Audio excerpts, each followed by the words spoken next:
Yesterday, South Dakota's Interim Rules Review Committee voted to reduce TANF benefits. Grant Green has more on why one lawmaker against the move is calling it a runaround of the legislature. It's our top story here at 6. Good evening, Brian and Kara. The Temporary Assistance for Needy Families program, better known as TANF, is taking a hit. While the Department of Social Services seeks to try and save the state money on a tight budget, one lawmaker is saying the cut is an unnecessary effort.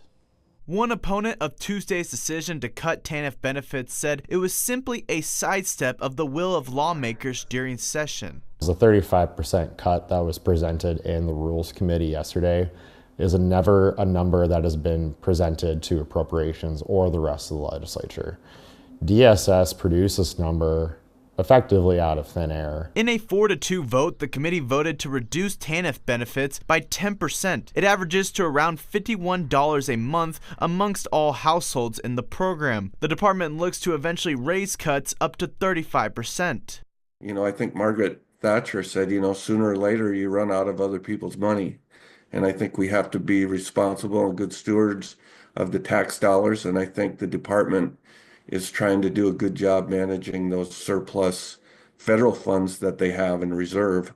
This move will save the state $1.5 million annually. It's meant to honor then Governor Kristi Noem's request to cut funding by slowly reducing benefits over the next few years. There's danger when you replace ongoing funds with one-time dollars, and the department is trying to, I think they use the term, create a guide path for a soft landing rather than just to leave things as they are and deplete those funds. But Representative Eric Muckey lashed out at the decision, saying this is not what the Appropriations Committee wanted, adding that appropriators sought to use federal funds to make up for the requested cut and not to take that money out of the check families would receive.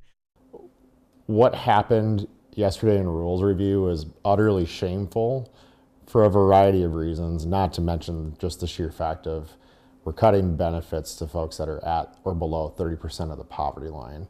The reduction in benefits will start at the beginning of August. And we did reach out to the Department of Social Services to learn more as to why they pushed for a cut to benefits. We have not yet received a response. Brian. Grant Green tonight. Grant, thank you.